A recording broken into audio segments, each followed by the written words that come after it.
going to be talking about budgeting.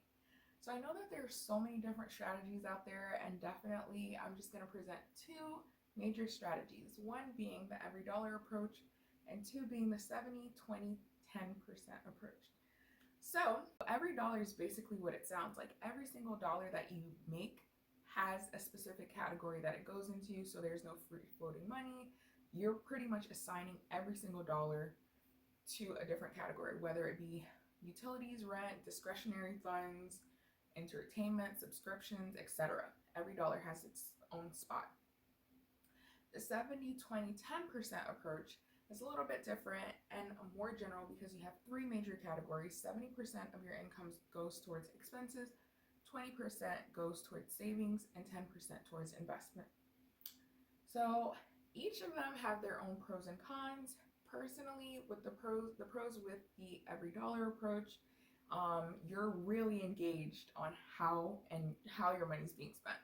Essentially, you are in control, or you might feel a little bit more in control because it's so meticulous that it feels like, hey, I know every single place my money's going. And it does kind of really help those who feel like, hey, I don't know where my money's going.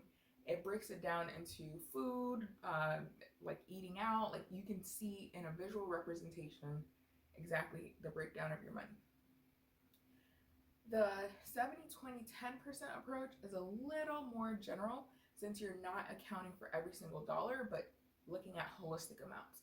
So for example, if you made $1,000, you're looking at $700 worth of expenses, whether it be $500 towards rent, $150 towards food, $10 towards Netflix. So whatever the case may be, you're looking at that holistic number. The pros with that is if your expenses are a little bit more steady, it's easier to say this lump sum is allocated towards expenses and a little less meticulous than the every dollar approach.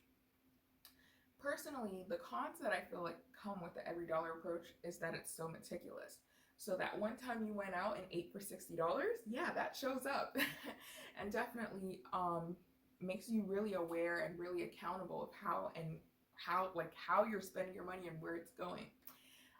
A big con for the 70, 20, 10 approach, I feel like those percentages don't apply to everyone.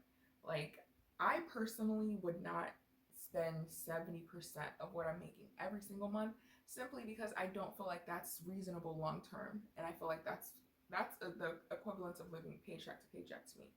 So I do feel like in terms of the 70, 20, 10 approach, those numbers can be shifted a little bit. So personally for myself, I look at about less than 50% of my income going towards expenses. Then I have more money for investment and savings.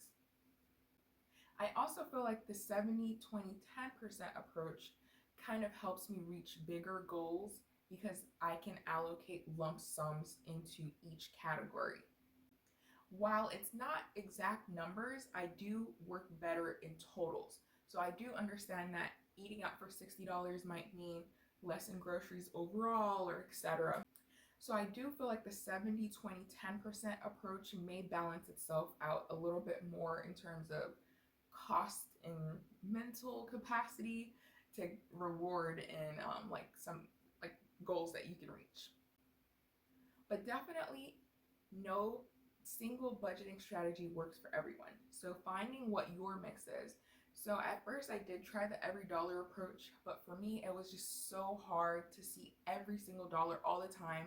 I constantly felt like I was being bombarded with information, and it was just not an approach that I felt like was sustainable for me long term.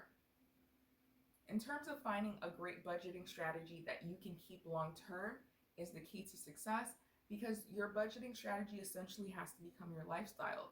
This has to be something that you're so inept and in tune with that you shouldn't be realizing, hey, I'm budgeting and this is draining, this is taking so much time, or etc.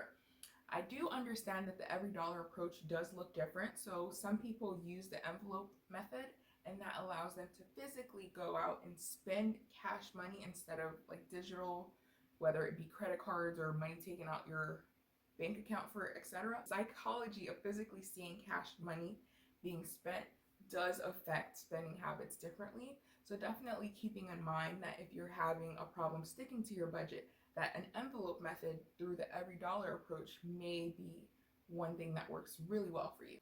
Alrighty, so you made it to the end of the video. Go ahead and comment down below what your budgeting strategy is.